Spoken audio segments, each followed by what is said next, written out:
why would a grade 3 learner still be using sticks and dots to get the right answer? Because ordinarily it's expected that as grade 3, if you give 10 plus 10, you get 20 automatically mental computation, but not a child using sticks 1 to 10 and then add sticks 1 to 10 to get the right answer.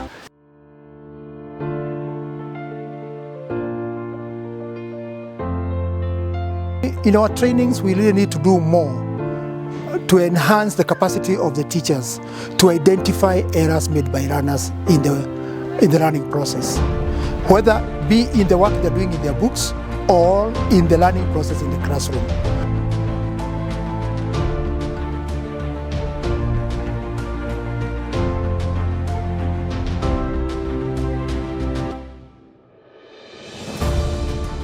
My name is Volano Chieng. I'm an employee working with Zizi Afrique Foundation. DARA is a consortium of partners, and in this engagement we are working with different partners from different parts of Africa. We are working with Fundawande, an organization in South Africa that's helping also rolling out this error analysis work in South Africa.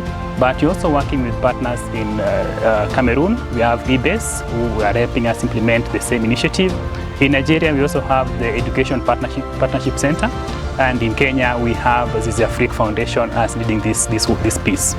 Now, we're also working with local partners. Specifically, we have the Teacher Service Commission that we are working with. We're working with teachers in rolling out this initiative. And we're also working with the Ministry of Education, for that matter. But we're also working with CEMASTEA as well as CEPSHA to help us implement this initiative in different parts in Kenya. And specifically, we are rolling this in Western Kenya, that is Bungoma County, Bungoma West Sub-County. My name is Joseph Kuria, from an institution called CEMASTEA, Center for Mathematics, Science, Technology Education in Africa. CEMASTEA is an institution of the Ministry of Education charged with the responsibility of providing in-service education to teachers. So basically we work with teachers to try to look for ways of upgrading their skills in curriculum delivery in the classroom. What makes a good teacher is the ability to identify or recognize errors made by the learners and providing remediation to enable the learner to master what he or she is teaching. Therefore, for me, I feel this is a very good intervention because we are building the capacity of teachers to enable them identify the errors made by learners. So they can up their games in provision of remediation. My name is Judith Omemu from Lwahaha Comprehensive School. I teach grade 2 and 3 mathematics activities. We have learned a lot about error analysis.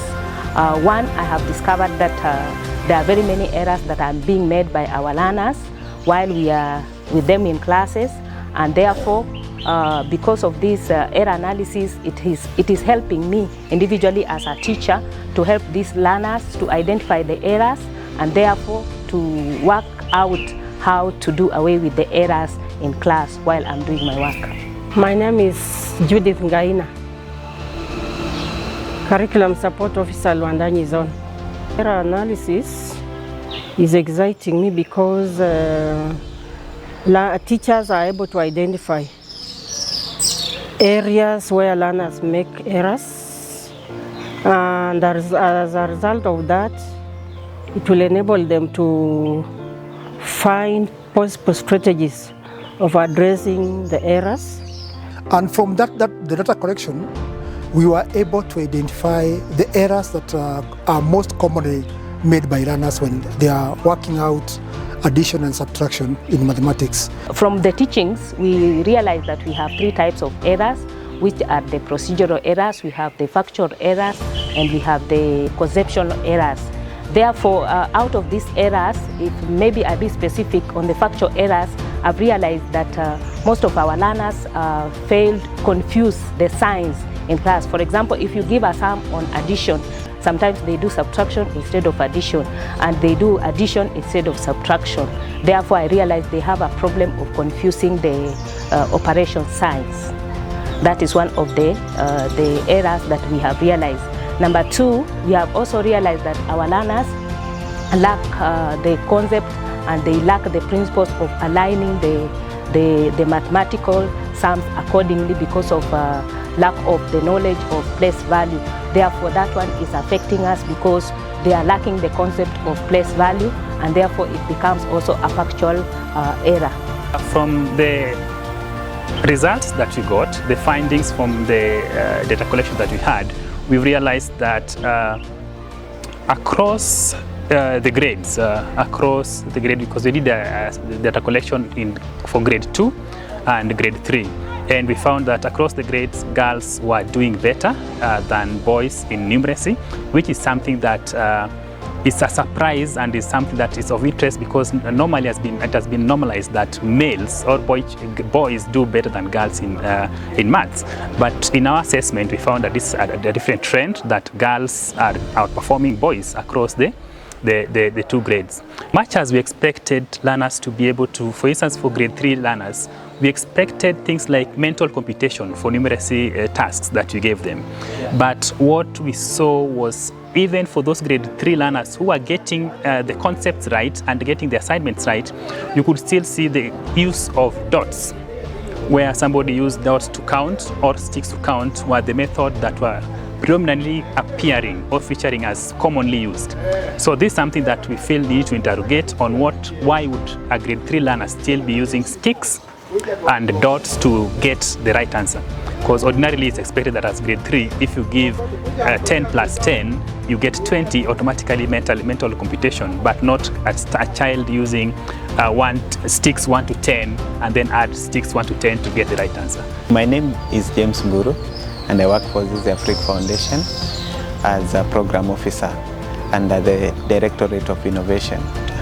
So this error analysis work has been one of the most exciting work that we have done at Zizi Afrique Foundation, especially going deeper to understand why learners make common errors in numeracy. This is a follow-up workshop activity that we are just having with teachers to co-create and come up with resources that can be used to support them and ensure that they are able to address the common errors in numeracy. So after this workshop, we hope that next year we'll engage teachers, train them, and so that we can also see the kind of practices that are changing in the classroom as a way of promoting foundational numeracy. I think this is a great opportunity for teachers to be inducted on how they can focus more on identifying errors learners are making. I'm very much appreciative because of Zizi Afrique and the rest of the members who have contributed towards this seminar. And what I will urge our teachers, I would urge each and every one of us to do even more to ensure that our learners are getting the best. Errors are actually not setbacks, but they are opportunities for improvements and growth. You know, in this project or whatever we've been doing is the reach is a bit limited because the number is small. How I play that more and more teachers can be reached in the intervention, so they are guided on how to focus on identifying errors learners are making and providing remedial work for the learners. We are looking forward to have more partners coming on board, whether donors, whether well-wishers, and civil society organizations working in the numeracy space, so that we are able to expand our training and reach more teachers, reach more counties, reach more schools, so that we can have more impact within the community and Kenya at large.